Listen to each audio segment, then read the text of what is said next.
역사는 과거로부터 와서 미래를 비춘다. 62년 전에 그러했듯이 이영자 씨는 오늘 다시 그의 영전 앞에 꽃다발을 놓는다.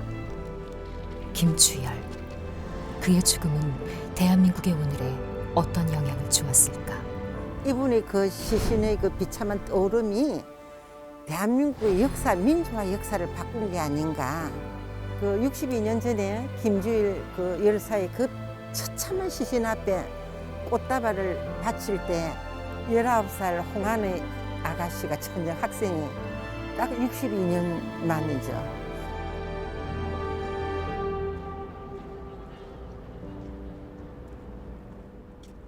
과거가 단순히 흘러간 옛일이 되지 않고 역사가 되는 것은 현재를 만들고 미래를 설계하는 나침반이 되기 때문이다. 아, 이게 나예요. 62년 전 요거 2학년 때였습니다. 이 옛날 사진은 오늘을 사는 우리와 무슨 관련이 있을까? 부정선거 다시 하라. 언니 오빠들에게 총 쏘지 마세요.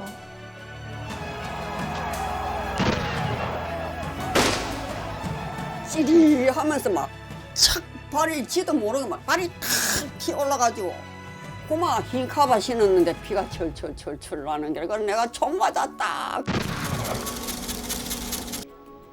그의 4월은 잔인한 봄이었다.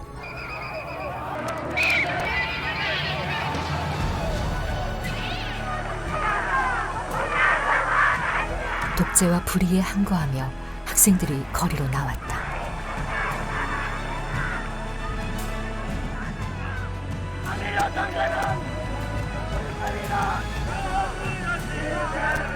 독재를 국민의 이름으로 심판하고 오늘날 우리가 누리는 민주주의의 정의를 새로 만들어냈던 그해 4월. 그때 그곳에 여학생들이 있었다. 흥분된 그야말로 마산시는 지금 흥분의 도가니에 화하고 있습니다.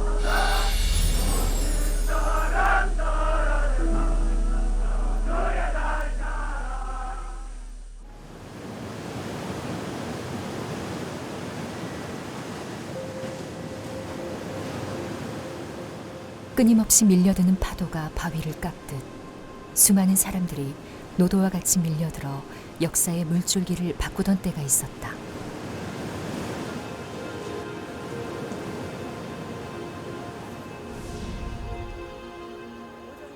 (1960년 4월 11일) 바로 이곳 마산 중앙부두 앞이 그러했다. 이 모습을 보고 울분을 느끼지 않는 사람은 없었어. 막. 응. 그래서 4.19 혁명이 불 붙은 게 야가 불 붙인 거라. 도왔으네, 도왔어.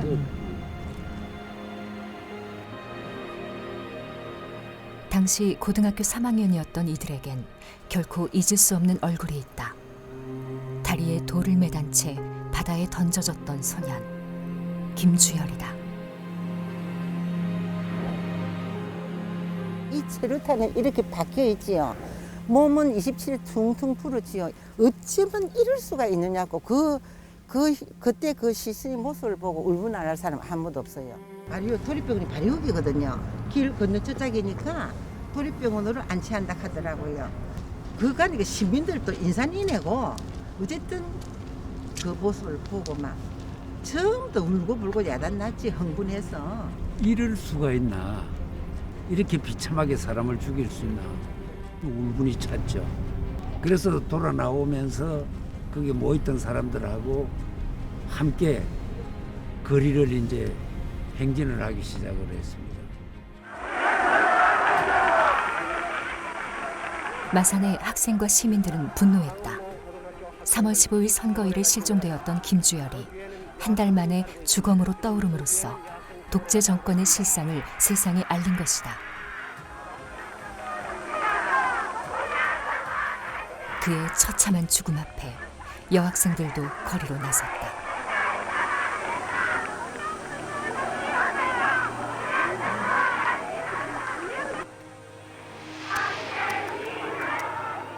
전부 다 돈을 또 각출해가지고 꽃다발을 준비를 해가지고 그래갖고 김주일 시신 앞에 꽃다발을 헌화하고 일사불란하게 움직였어요 그때.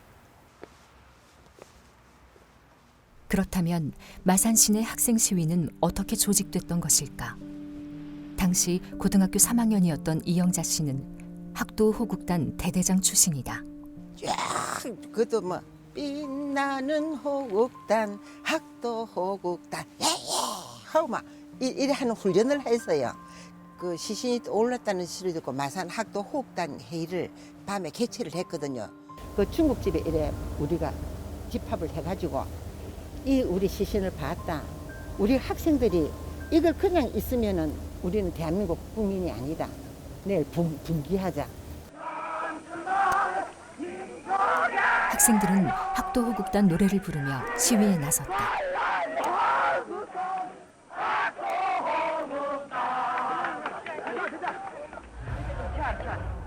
민주적 대대적인 시위를 하기 시작했죠. 경찰들이 해갖고 막 바리케이드를 쳐 우리 막아서 막 경찰들하고 씨름하고 막 우리는 왜 민주적으로 시위하는데 당신이 이 길을 막느냐고 그래서 삐리대는 게 그 사진이에요. 여학생들은 독재와 불의 앞에 강경했다. 시위대를 이끌었던 이영자 씨는 훗날 시위에 동참했던 대학생 선배와 결혼했다. 참 용감했던 것 같아요. 저도요 우리 남편도 참 용감했지 않았나 싶어요. 당시 경남대학교 학생이었던 남편 장덕수 씨는 시위대를 대표해 선언문을 읽었다. 엄혹했던 독재시대. 그것은 목숨을 거는 일이었다. 나는 오늘 선언문을 읽으면서 여기서 총알을 맞고 죽을지도 모른다. 죽을 각오를 나가셨대요. 거기. 학생들의 시위에 시민들은 전폭적인 지지를 보냈다. 그 중에서도 중년 여성들은 시위대를 후원하고 응원하며 보호하는 역할을 담당했다.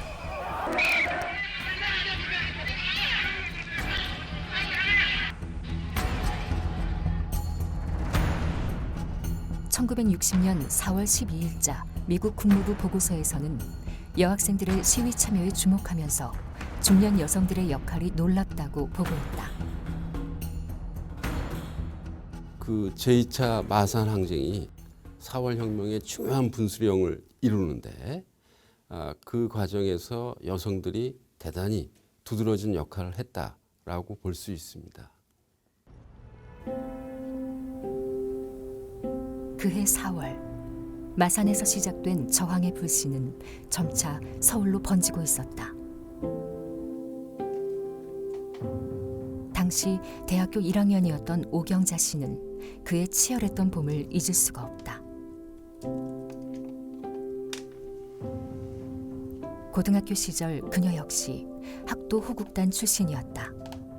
경무대에 초청돼 이승만 대통령과 함께 찍은 사진을 아직도 간직하고 있다. 굉장히 인자한 이웃집 할아버지 같으셨어요. 아우 정말 참 인자하고 그리고 또 경무대에 갔다 왔다는 게 막 자랑스럽고 속으로 이제 그랬는데 결국 이승만 타도 아니에요. 3.15 부정선거 다시 하고 이걸 막 잘못했다 그러는 건데 그때 만났던 이승만 때문에 혹시라도 마음속에 어떤 갈등 그런 게 전혀 없었어요. 지방에서 고등학교를 졸업하고 고려대 법학과에 입학했던 그녀는 주변의 기대를 한몸에 받던 인재였다. 대학 입학과 동시에 캠퍼스의 낭만을 꿈꾸던 때도 있었다. 여기 할머니 코트 입고 예쁘다. 근데 이건 여학생이건 앞이야. 다들 멋쟁이. 그때 할머니들 이렇게 머리 길었어. 다른 사진은 없어? 4.19 4.19 혁명이 할머니 때인 거야? 할머니가 1학년 입학했을 때 1960년 4월 1일이 고려대 학생들. 대학에 입학하고 한 달이 채 못 돼서 시위에 동참하게 됐던 할머니의 과거는 역사책이 아니라 현실이다. 우와, 다 남자만 있어. 남자만 남자들만 이런 오는 것 같지만 저는 할머니가 태어나 보니까 우리 할머니였던 거지. 할머니의 어린 시절에 대해서는 몰랐잖아요. 그러니까 제가 역사 시간에만 배웠던 그런 역사를 할머니는 직접 경험하셨던 거니까 되게 놀랍기도 하고 할머니가 좀 존경스러워 보이기도 하고. 평범해 보이는 할머니의 과거는 그저 흘러간 옛날이 아니라 역사가 되기도 하는 것이다. 이게 전차 그 길에 이제 대학교에 입학한 후 오경자 씨는 여학생 회관에 붙어있던 김주열의 처참한 사진을 보고 충격에 빠진다. 그리고 4월 18일 신입생 환영회를 기해 전교생을 소집하는 긴급 공지문을 보게 된다. 그게 이만한 종이로 한문으로다 긋고 12시 55분까지 학생들은 본관 앞으로 집합할사. 양귀탱이 4군데에 돌로 다 짓눌려가지고 이 언덕길에 놓았었죠. 그래서 강의실로 가고 도서실로 가고 전부 했어. 그래서 야 맞다 맞아 우리 오래는 거 빨리 가자 맞다 그랬던 기억이 나요. 그런데 저기 마이크를 여기 저 경사진면에 숨겨가지고 그 당시에는 그럼 저 요 아래쯤 되겠군요. 그렇죠. 그 풀이 없어서 가지고 낙엽으로 씌웠었어요. 그 독재가 그렇게 심하고 그랬을 때 그거 목숨 걸지 않고는 할 수 없는 일이죠. 아침 11시경에 마이크를 딱 잡았을 때 사랑하는 고대 학생 여러분 나오십시오. 도서관에서 나오십시오. 강의실에서 나오십시오. 체육관에서 나오십시오. 대한민국이 우리를 부릅니다. 그의 마이크 홍보가 끝난 후 학생들은 일시에 이곳 광장을 가득 메웠다. 여기 지금 이렇게 보이지만 3,000명이 여기 모였다고 생각해 보십시오. 대한민국의 민주주의를 위해서 무릉차게 함성을 지른다고 생각해 보십시오. 감격스러운 얘기죠.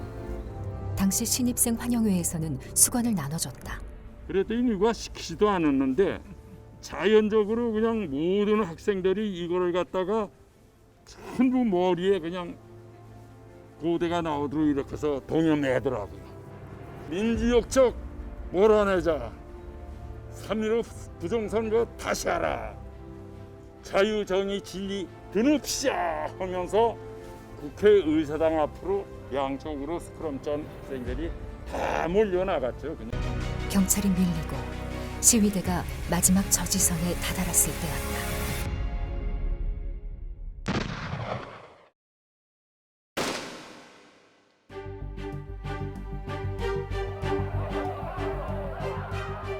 경찰의 총격에 시민들이 쓰러지는 초유의 사태. 경무대 앞은 순식간에 아비규환이 되었다. 1960년 4월 19일은 이른바 피해 화요일이라 불린다. 딱 이러고 쌌단 말이야. 아이고 나는 이제 죽었구나. 이제 이렇게 망치를 맞은 것 같이 탁 울리더라 사람이. 요로 맞았다가 요로 맞아가지고 요로 나오고. 상처는 깊고도 오래갔다. 최고 행정수반의 관저인 경무대 앞에서 비무장 시민을 향해 발포가 이루어졌다는 현실. 그것이 오랜 세월 악몽이 되어 그를 괴롭혔다.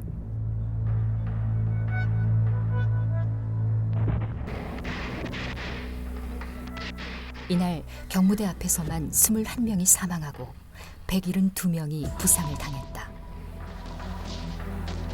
을지로와 태평로에서도 시민과 학생들이 총에 맞았다는 소식이 들려왔다.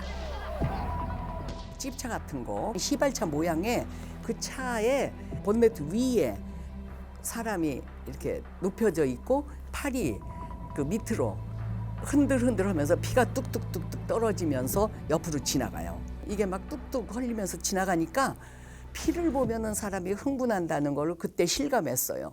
이건 도저히 못한지. 이거는 안 되는 거예요. 오후 5시경 정부는 사태를 수습하기 위해 비상계엄령을 선포한다. 서울을 비롯한 5개 주요 도시에 비상계엄령이 내려졌다. 그 중에서도 부산에서는 마산 시위를 지원하며 대대적인 시위를 벌였다. 시위 대열 중에는 여학생들의 참여가 두드러졌다. 당시 부산 해화여고 1학년이었던 김남영 씨는 훗날 시위에 동참했던 남학생과 결혼해 4.19 부부가 되었다. 62년이 지난 오늘도 그녀는 그날의 아픈 기억이 생생하다. 어떤 아저씨가 학생 여 서라 총알 온다 이랬어. 총 쏜다 여 서라 이러고 자기 뒤에 붙어라서 요래갖고 섰는데 그게 전봇대가 이래 있으면 여기 사람이 거기 이제 멋있다고 막 쫙 섰다고요. 찌리하면서 막 착 발이 지도 모르게 막 발이 탁 튀어 올라가지고 고마 흰 카바 신었는데 피가 철철철철 나는 게 그래서 내가 총 맞았다. 요리 돼가지고 요리 나왔는데 복숭아뼈가 납작하게 깨져가 없지 않아요. 이쪽은 동그랗게 그냥 있고 정상적이니까 그런 걷기가 싫어요. 그만 집에서 이래갖고 막 있어요. 이래갖고 멍청해가 이래가 있어요. 경찰의 발포는 서울뿐만 아니라 부산과 광주에서도 이루어졌고 평범했던 여고생은 평생 장애를 가진 채 살아야 했다. 총알이 얼굴을 스쳤던 남편과 함께 부부에겐 역사가 남긴 상처가 있다. 한편 4월 19일 서울에서는 학생 시위에 시민들이 합세하면서 인산인해를 이뤘다. 광화문에서 질서정리와 홍보를 하던 김정혜 씨는 돌연 기숙사 친구가 총에 맞았다는 소식을 듣는다. 사람이 죽었어 하잖아요. 어디서? 예, 백병원으로 갔죠. 백병원 안치실로 가서 죽었는지 살았는지 확인을 해야 되기 때문에. 근데 뭐 이미 관 속에 집어넣더라고요. 뭐 이제 이렇게 됐으면 2판 4판 아니냐. 나 정도 하나에 죽어도 뭐 나는 총알이 무섭지가 않았어요. 막 앞으로 경찰 있을 때 저 중부서 근처로 막 뛰어가기도 했었죠. 김정일 씨의 중앙대학교 동료들은 을지로 입구 내무부 앞에서 부정선거의 책임을 물으며 시위를 벌였다. 이날 이곳에서도 경찰의 발포가 있었다. 그게 바로 이쪽을 대고서 한 게 아니고 내 기억으로는 약간 저 을지로 입구 저쪽에 제일 사람들이 많은 쪽을 향해서 쏜 거라. 우리가 뭘 가지고 대항하느냐 말이지. 4월의 화창한 햇살 아래 친구들이 총에 맞아 쓰러졌다.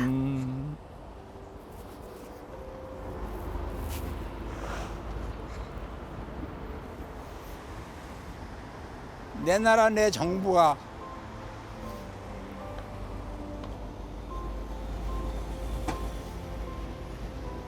올바로 가자고 그 아우성치는 그 학생들이 서울 한복판에서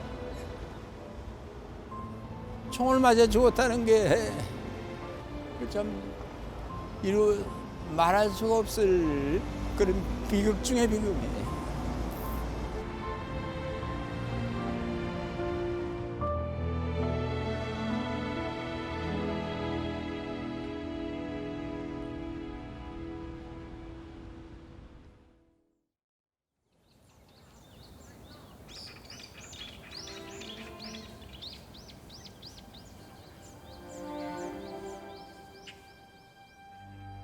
(62년) 전 그때도 온갖 꽃들이 피어나는 4월이었을 것이다. 그러나 전국에서 100여 명이 사망하고 700여 명이 부상을 당한 1960년의 4월은 잔인한 4월이 되고 말았다.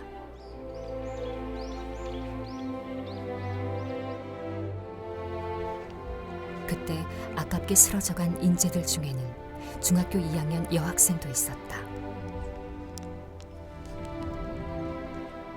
그 어린 학생이 나라가 얼마나 혼탁하고 정의와 정말 그런 우리가 올바로 이 사회를 만들어야 되겠다는 마음이 간절했으면 어린 학생들까지 거리를 나왔겠나.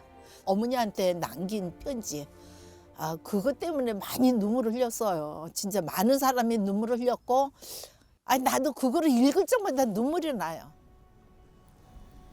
시간이 없는 관계로 어머님 뵙지 못하고 떠납니다. 끝까지 부정선거 싸우러 떠납니다. 저는 아직 철없는 줄 압니다.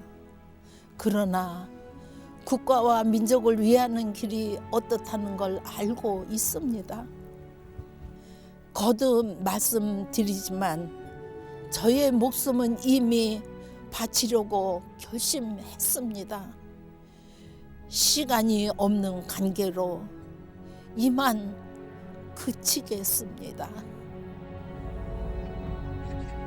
피어보지도 못하고 산화한 수많은 청춘들. 이들이 목숨을 걸고 거리에 설 수밖에 없었던 이유는 무엇이었을까?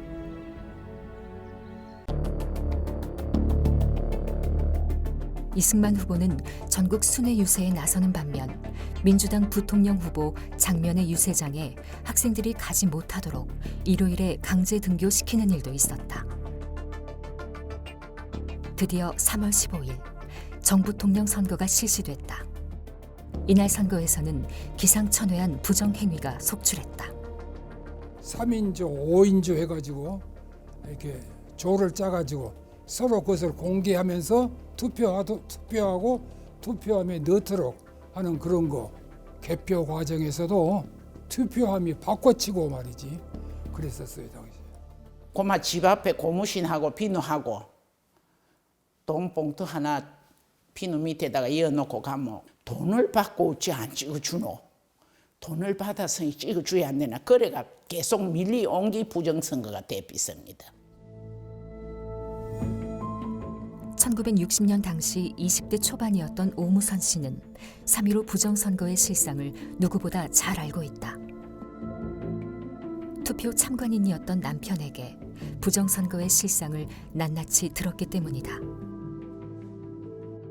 참가인으로 앉았는데 이게 뭐 하는 짓이고 서희석 너희석 사람 손을 잡고 떼고 도장 찍는 거로 저가 쳐다보고 받아갖고 저가 투표하면 여모 그건 아니다 아닙니까? 그러니까 그거로 보고 아침실 내 그거로 봤는데 점심시간이 되니까 이건 아니다 싶어서 당사에 나와서 의논하려고 나왔답니다. 부정행위가 속출하자 마산 시민들은 민주당사 앞으로 모여들기 시작했다.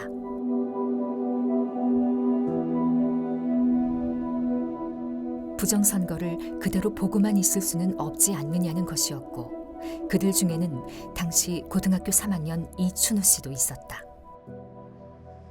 62년 전에는 이 목조 2층 건물인데 민주당 마산시당 당사 건물입니다. 그래서 여기서 12시에 민주당사에서 제5대 정부통령 선거는 무효다, 보이콧을 선언했어요. 3.15 선거는 책에서 배운 민주주의와는 거리가 먼 현실. 학생과 시민들은 분노했다. 시위대는 마산의 유일한 개표 장소인 시청으로 향한다. 여기서 개표를 하게 돼 있거든요. 그래서 투표함이 전부 이쪽으로 몰리게 됐죠. 그 투표함을 탈취하기 위해서 자기 표를 찾기 위해서 내표 내놔라 하는 구호를 외치면서 여기 집중을 했어요. 마산 시민이라면 안 온 사람이 없어요. 다 왔어요. 아유, 몸소리가 쳐이지요. 몸소리가 진짜 소름이 돋아서 너무 총이 심해지니까.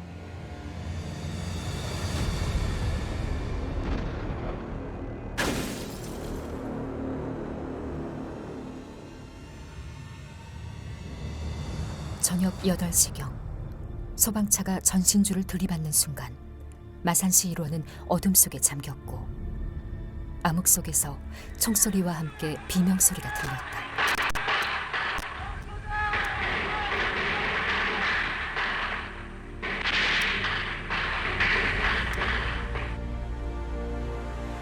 그날 밤 총격으로 모두 8명이 사망하고 180여 명이 부상을 입었다.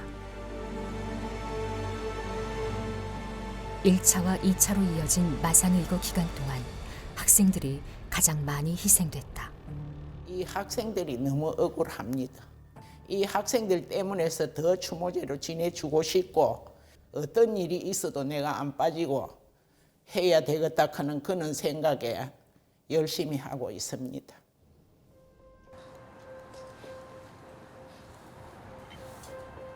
올해도 변함없이 오무선 씨는 추모제를 준비한다.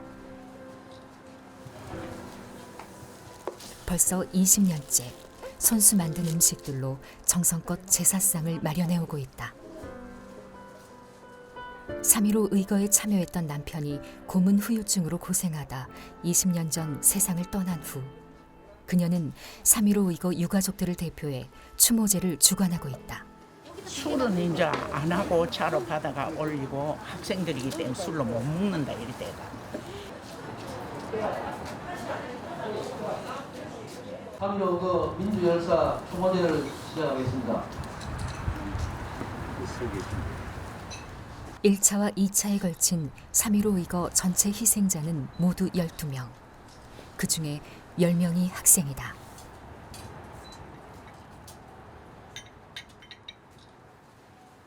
교과서로 배우는 민주주의와 너무도 달랐던 현실. 그것에 한거했던 젊은 청년들이 아깝게 쓰러져갔다. 필도 묵념. 그 어린 학생들을 위해 오무선 씨는 해마다 어머니 같은 마음으로 추모제를 준비한다. 3.15 부정선거에 맞섰던 1차 마산의거는 김주열의 죽음으로 2차 마산의거로 이어졌고 이후 이것은 잠시 잦아들었던 4.19 시위에 다시 불을 붙인다. 마산의 저항의 불길은 전국으로 번져갔고 마침내 4월 25일 전국 27개 대학 300여 명의 교수들이 서울대 함춘원에 모여 시국회의를 갖는다.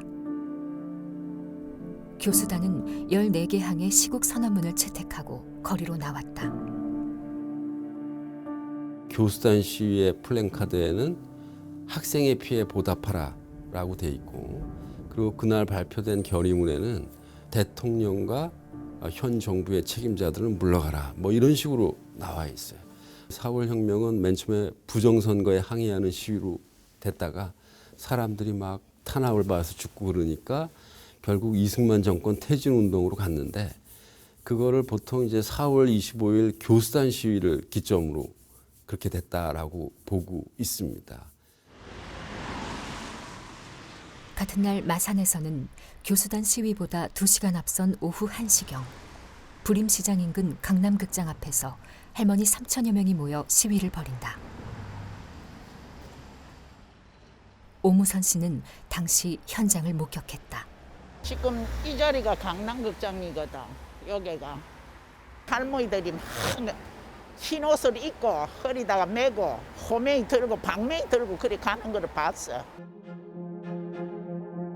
할머니들은 시위 도중 부상을 입거나 사망한 학생들에 대한 분노로 거리에 나왔다. 희생자들이 자기 자식 같다는 생각이 할머니들을 거리에 나서게 했다.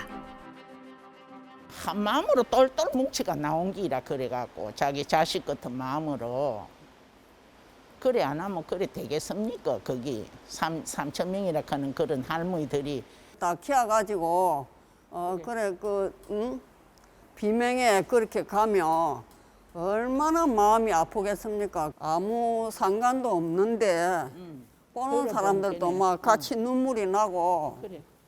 너무 안타까워하고 그랬어요. 그러니까 한 마음으로 딱 일어났지. 그러나 이들은 즉자적인 분노를 넘어 사회가 바뀌어야 한다는 것을 인식하고 있었다. 할머니들은 정권 퇴진을 요구했다.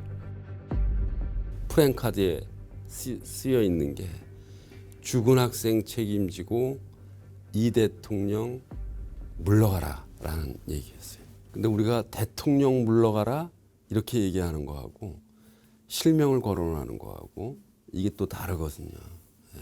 정말 놀라운 것은 이 시위는 어디에도 제대로 기록되지 않았습니다. 기록되지 못한 여성의 역사. 그러나 여성들은 3.1운동 이래로 역사를 바꾸는 현장에서 후원자였으며 보호자였고 무엇보다도 선도에 앞장섰던 주도자였다.